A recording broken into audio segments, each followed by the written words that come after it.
Hello everyone, welcome back to channel. Wherever, however and with whoever you cycle, there are certain accessories and equipments you need to ensure your safety and prevent you from being stranded on the road. In this episode, I will explain these needs and why you require them. These needs apply to all type of cycling, whether it's road, mountain, city, folding, gravel, etc, etc, etc, whichever bike you can imagine.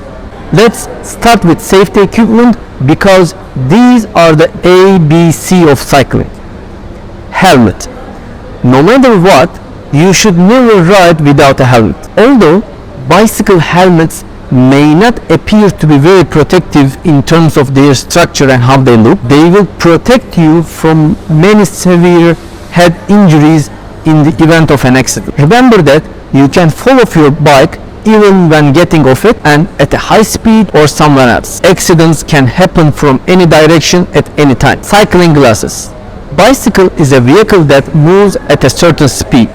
If something gets into our eyes while riding, we can do a reflex movement and this can cause an accident. We can harm ourselves or the people we are cycling with. Of course, there are countless models produced by many brands for cycling glasses with options at both low and high prices. Choosing the most suitable one for yourself and buying it before starting to ride a bike is a move that I strongly recommend. The advantage of cycling glasses being specifically designed for cycling or similar sports is to prevent in the wind hitting your faces from causing our eyes to water or dry or carrying objects into our eyes. It would be a good idea to choose a product that will cover the eye area nicely, even if it's not specifically designed or made for cycling. You can choose the color or lens features according to the weather conditions you are riding in or your budget. Gloves. Gloves are the first and foremost a safety equipment and secondly a comfort accessory. When you fall or experience any pressure on your hands, you naturally use your hands to protect yourself. Additionally, gloves with various support will increase your grip, comfort and reduce the pressure on your hands. However, don't expect a miracle in terms of reducing the pressure. If your bike settings are not correct, the result can be disappointing. By the way, if you don't want to miss the upcoming episodes about bike adjustments, consider subscribing and turning on the notifications now. This way, you will be notified when new videos are posted. When buying gloves, pay attention to how you feel when you grip the handlebars and make sure there is no tightness or pressure between your fingers when you wear them. The rest is all about colors, preferences and your budget. Front and rear lights. The topic of bike lights can be a bit confusing. Personally, I don't think it's necessary to have huge ones, but it's up to you to decide. Regardless of whether it's a day or night, having a light on, at least in flashing mode, is essential to increase your visibility. The lights designed to make us more visible are generally more smaller and lighter. They work fine as long as you are not riding in extremely dark and isolated areas. But if you want to see ahead of you, if you want to see what's going on, a good front light is a must to have. When it comes to the front lights, you want to avoid the materials that have extremely high lumens and scatter the light everywhere. They may light up the road in front of you, but most probably they can also blind the oncoming traffic and may cause accidents. Look for lights that have a lens or similar feature to focus the beam onto the road. For a city or road bike with this kind of specifications, 400 or 500 lumens are more than enough for riding in any conditions. Also, more lumens mean a faster consumption of the batteries. For the rear light, it should be as visible as possible from behind and ideally have a wide angle of illumination. For sure, they must be bright as possible, but don't forget to turn off during a group ride. Bottles and bottle cages. Whether you stay 30 minutes or 30 hours on a bike, you must consume enough amount of water with good ingredients. If you don't replace the fluids, you lose through sweating. You will experience performance losses at first, then more serious consequences may happen. Instead of using a metal and hard bottles, opt for soft and squeezable ones so you can consume the fluids without having a stop. It's also important that they are BPA free, but in my opinion you should only use bottles maximum 6 months or 1 year and then dispose them. So it may not be necessary to spend too much money on them. In the summertime, thermal bottles may have some more advantages. As for the bottle cages, there are many options depending on your preferences. The important thing is the bottle you buy stays in the cage without falling out in the conditions you ride. Metal bottle cages loosen over time. If you are riding on gravel or mountain trails, a tight-fitting plastic cage would be more reasonable. Moreover, if you are using a small bike, it's more convenient to use a side-loading cage rather than a top-loading one when mounting and dismounting.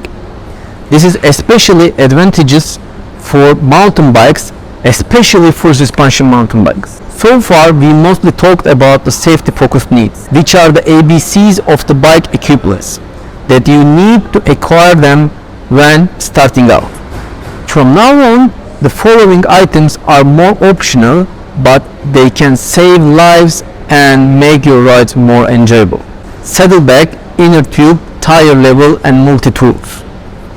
The contents of your bag and what you choose to bring with you may vary depending on your personal preferences. But the logic is as follows. You should have necessary items with you to repair a flat tire, tighten a loosened bolt, or inflate the tire if it loses air.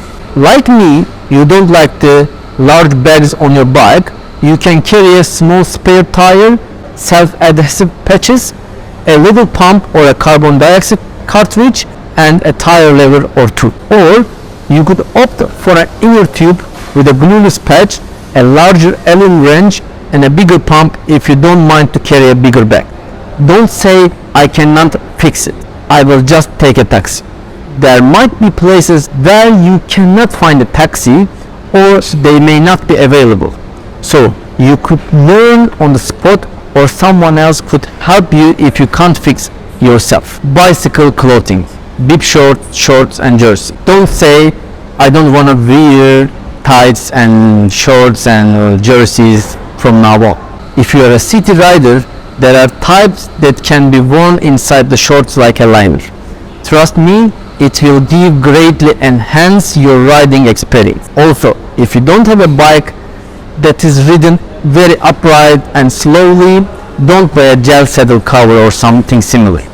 They tend to move around on the saddle and can be more uncomfortable when you are looking for some more performance than you have right now. By the way, you need to wear bicycle tights and bicycle bib shorts and shorts directly onto your bare skin without an underwear. Otherwise, it will cause discomfort instead of comfort. And side note, if you are not going to wear shorts over them, please don't buy white ones. For the upper clothing, it's important to wear clothes that keep your body cool and dry. Not everyone needs to wear cycling jerseys, but it's good to have a comfortable product that keep you cool and dry. As your performance and visual expectations increase, it's beneficial to switch to products that fit your body more tightly. Tight-fitting products allow sweat to be easily removed from the body. At the bottom of the list for me are the clipless pedals. There are several advantages and disadvantages of clipless pedals and shoes. There will be episodes about how to buy them. Please subscribe and turn on the notifications to be informed about these episodes. Depending on your needs and usage style, transitioning to clipless pedals and shoes can give you advantages, especially in terms of performance and enjoyment. If you are using your bike for commuting, riding as a cruiser bike or a slow short distances, etc., you probably won't need them. But wearing tights, a cycling jersey or a clipless pedal and shoes isn't necessary, but they will be like adding cherry on top on your ice cream sundae. We reached the end of this episode. You can find the affiliate links to the products I personally use at the descriptions. I hope the information I shared in this episode was helpful and useful for you. If you enjoyed this episode and want it to reach more people, you can share it with your friends and leave your thoughts and opinions in the comments to support me. See you at the next episode. Stay safe and keep pedaling till the next time.